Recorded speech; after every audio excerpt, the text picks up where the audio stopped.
Hi, this is Stephanie Miller from The Stephanie Miller Show. Please enjoy this exclusive clip from my show on Political Voices Network. Hi. Of course Donald Trump has silk pajamas.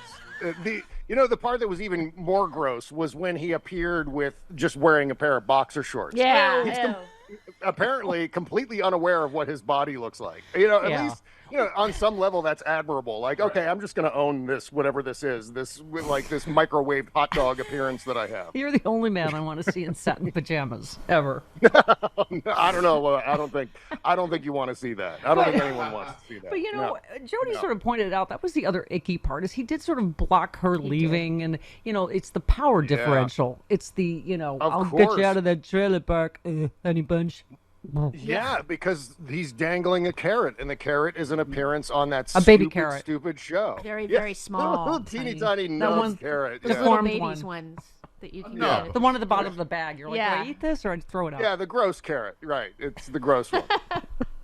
It's got a little bit of mildew on it. Yeah, that one. But can I just say, and Nicole Wallace said this too, that she feels bad, like labeling porn star, Stormy Daniels, porn stars, when she said, she's a woman and a mother and and somebody said, they said, leave it to like this timeline, Bob, to make porn star a more acceptable term than former president. Yeah. I mean, he has so thoroughly disgraced this office. I did a joke on Twitter, as I was saying, about famous presidential quotes, and spank me with a magazine with my face on it. I mean, it's just, oh my God. Yeah, it's one of those things, Stephanie, where the Aaron Sorkin old school West Wing politics inside me comes out. And I go, my God, if this was the before times, if we were in the before times right now and news got out that the president was signing hush money payments to porn stars while sitting in the Oval Office, that'd be the end of all things for that president. We're talking about old school politics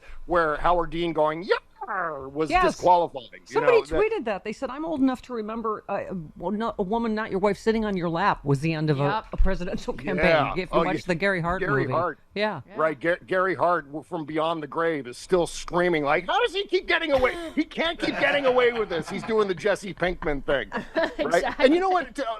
By that token, Kristi Noem's got to be saying the same thing. Like, oh my God, I lied once about Kim Jong-un and my career is over. Right. And Donald Trump does this 3-4 dozen times a day, lies about something or does something horrendous, keeps getting pass after pass after pass. Kind of indicative, and I don't mean to come to the defense of Kristi Noem. No, for God's sake. But there's something about, she has ovaries. That's right. That's the difference between and the puppy murdering, how she's treated. Yeah, it's part of the whole DNA, I think, of like Republican women, the tough, Sarah Palin, Sarah Huckabee, we're tough country women, and you snotty liberals don't understand how it's good to shoot a puppy in the face or something, Right. But then the lying is so like, I stared Kim Jong-un down, like the lie. It's always like Trump's. It's like, Nikki Haley threatened me, like all these, they're just lies. Like, it's just like Trump, right? Double, triple now. Yeah. Oh, yeah. And the thing about that story, the Kristi Noem story that gets overlooked, is apparently she was doing the same thing to horses, which is... Goats? I can't even imagine how horrendous that scene was. Yeah. Kristi Noem just all kind of jittery and awkward with a shotgun going out. Okay, horsey, come here, horsey. And the horses are just running away. Run, Kristi Noem's coming. Yeah. Should we play this? I'm not sure. We don't know if this is from the audio, but it's funny. We just did an AI Biden thing, which was hilarious and clear that it was AI. It was about him having total presidential immunity. But this, someone posted it. We just can't attribute it, but it sounds like it is it's what she's described. It went from the audio book. I mean, this is the thing that she said, when this or that was brought to my attention. I'm like, you wrote it and then you recorded the audio book, so you presumably know. Complete nonsense, right? Right. She's doing a horrible job of wiggling out of this one. You mean to tell me that at no point did she see what her ghostwriter was writing? She didn't approve any of this. She didn't dictate the story to her. I mean, how would her ghostwriter know what the story was in the first place? Yeah.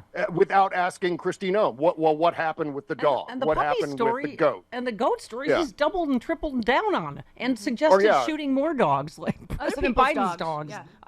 I know. Right. Now, if she had shot Kim Jong-un, that'd be a different story. I think we'd be That would be an international incident. Yes, it would. Well, That's that right, wouldn't put her on Trump's list because that's his lover. Oh my God. But there's kind of an upside to that. So I think maybe she would be. With the caveat, we don't know if this is real from her audiobook, but it's okay. Yeah. This is supposedly. I know that a lot of people are using attacks. No, it's 15. Yeah, 15. Yeah. Later that evening, my uncle, who was the general contractor building our house, called me and he said, "What got into you today?" "Nothing," I responded. "Why?" He said, "Well, the guy said you came barreling into the yard with your truck, you slammed the door, took a gun and a dog over the hill out of sight. They heard one shot, you came back without the dog. Then you grabbed the goat and headed back up over the hill. Then they heard another shot. You came back, slammed the pickup door again, went back. They heard another shot, and then you came back without the goat. They said they hurried back to work before you decided they were next." That's why I don't think it's real. Don't know if that's a joke. I don't know if that's in the book. If it's AI It just got released, Chris said yesterday, Bob. So I don't know. But I mean, it doesn't sound like she's embellishing from what we've heard that she took. But I think reporters would have asked about that. Yeah. I don't know. Yeah. Anyway, but it's just. Go ahead. I mean, my rule with these people is to assume that it's all true, that it's absolutely true, because they've given us no reason to offer them the benefit of the doubt. Right. You know what I mean? Like, Kristi Noem's a horrible person. I don't think maybe this story would be a bridge too far for her. I'm just going to assume that it's all true. And yes, and it's always the truth ends up being more horrible when it comes out. Like she keeps doubling and tripling down on it. Anyway, to your point, Bob. Sunday Divine tweeted, "Call me weird, but my choice for president doesn't owe $545 million in fines or spend his days farting himself awake at his criminal trials." I mean, you and I already thought we were in the most ridiculous timeline, tennis ball machine, fire hose of ridiculous news, and it just. I can't even imagine what's between now and November. Can you? That's right. The drop-in of Will Ferrell screaming, "I feel like I'm taking crazy pills," has been looping through my head endlessly, especially over the last 24 hours, where we wake up yesterday morning and find out about both Jon Stewart and David Plouffe, which was just absolute two stories that I go, is this all a game? Is this all a big show? And all the rich people are in on it and they just don't care. And Thank you. They're orchestrating all of this for our entertainment. And, whatever happens in November, doesn't matter. It's all going to be fine. And I don't know, because this is what Jon Stewart is doing is tempting fascism by amplifying something that ultimately is completely irrelevant. I mean, obviously, we all know that Joe Biden is old. I can't believe we're back to talking about this again, by the way. I know. And again, Trump is about to turn 78 next month. Of course. I love what you said. You said, at what point did John's cheese slide completely off its cracker? I just like when you say that. You said, seriously, something's broken. First time I noticed what was his Wuhan lab gibberish during the pandemic. Now this, fascism for the comedy content is a weird choice. It's, Bill Maherism, it seems like, Right. And shortly after I tweeted that, someone reminded me of that concert to restore sanity. And that was maybe the beginning part where John was starting to kind of lose the narrative and start down this weird both sides road. And then during the pandemic, he was on the Colbert Show. He was on Late Show with Stephen Colbert and was going off about the Wuhan lab and how coronavirus is actually on the name, on the like the logo of the lab outside, and all this conspiratorial Alex Jones style gibberish. And I was going, well, what is that? Is that a bit? And it clearly wasn't a bit. I mean, he was serious about that. And then this ongoing thing hammering Joe Biden for his age, knowing that damages the only person who's standing between us and the end of democracy. And misstating. I think that is immensely irresponsible. And he's going to downplay it. So, I'm just a comedian. I'm just saying things because I'm being funny. I think misstating and mischaracterizing liberals, Bob. This is part of this whole, PC is killing comedy, and this whole, him saying, liberals say, don't say he's old. I'm like, none of us say that. We all know he's old. No, there's no liberals saying, don't mention Joe Biden's old. We know that. We're not being snowflakes. Yes, because we value things like competence and decency and accomplishments and an extraordinarily strong legislative track record. And these things are important to people who see facts and have information in their heads. But then we're getting into this ridiculous, awful, silly season stuff. And it's not silly season that leads to yada, yada, yada, Mitt Romney or John McCain or whoever. It's silly season leading to the rise of Donald Trump again, and dictatorship and tyranny and the end of democracy. And so this is no laughing matter. It's not fun. This is not, especially for those of us who would be steamrolled by him. Yeah, and yet you and Hal Sparks and John Fugelsang and Stephen Colbert, Jimmy Kimmel, a lot of people are doing really funny comedy today, but also recognizing the existential threat we are up against in this country. I mean, you know, speaking of the pandemic, and you were talking about Stewart, you said Trump didn't manage the pandemic. He managed his own PR and tiny brittle eagle. Because of it, 400,000 Americans, including many of his own supporters, suffocated to death in his final 10 months. And just the way you put that, Bob, I forgot what these deaths were like. Suffocating to death. And easily the worst kind of death you could possibly imagine. I mean, especially for those of us who have claustrophobia. I mean, I can't even imagine the deaths that occurred. 400,000 of them in his last 10 months in office. Yeah. And some maggot tweeted, "I've never heard one person that was unvaccinated say they regretted it. Have you?" And somebody tweeted back there going, "I don't know. I don't talk to dead people." That's right. Ask some of the people in the mass grave outside of New York City. Ask, the people who are in refrigerated trucks out back. There's an element of this where there's kind of a level of empathy for people who want to just delete that from their brain. I mean, it kind of happened with the flu pandemic 100 years ago, where it didn't really get discussed afterwards. It was just so ugly and so awful that people kind of just moved on and tried to forget about it.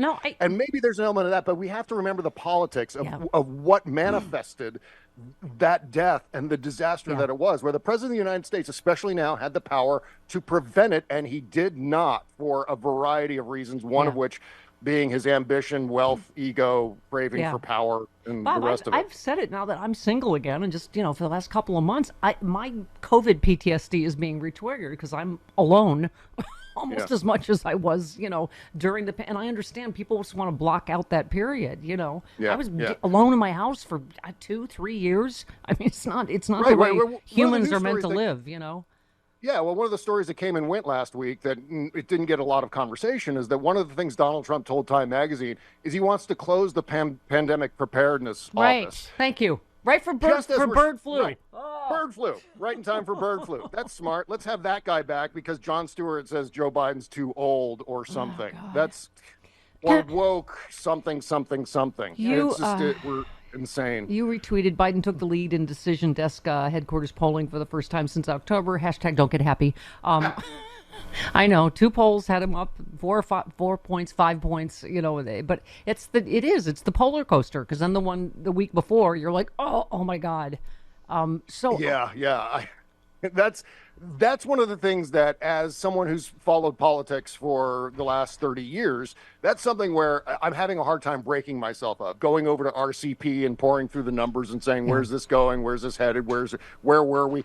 And so that's why I end up in this ongoing state of low frequency stress where I'm constantly seeing these numbers, inflating them in my head, and then Kimberly has to come along and hit me in the back of the head with a magazine and say, hey, look. As long as it's got your face on it. A magazine with your face on it?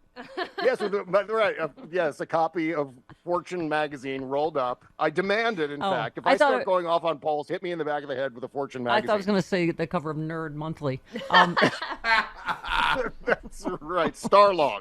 Hit me in the back of the head with a copy of Starlog. And please, yes, that's my preferred publication, periodical. You had another question. Are these contempt fines violations of his bail terms in D.C. and Fulton? Seems like it. Yeah, we will talk to Glenn Kirshner tomorrow. That's what I would think, is he's out on bail in 4 trials. People don't seem to understand that, right?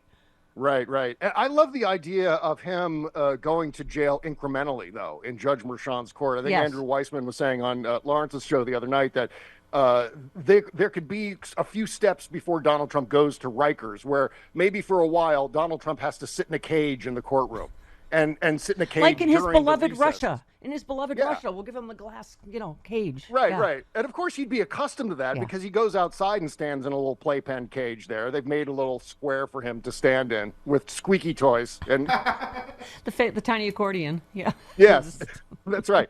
But so that wouldn't be much of a difference for him. So I think he would get used to that. I liked your suggestion that we use the air horn to wake him up. Yeah, I brought the air horn. Okay, hang on. Yeah, there it is. Go ahead. I don't know if you can hear that. Yeah, go ahead. No, go ahead. Do it again. If you wake it up. What? Just okay.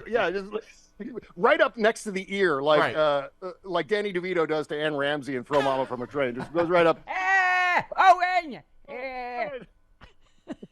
Armstrong was playing a solo in my head.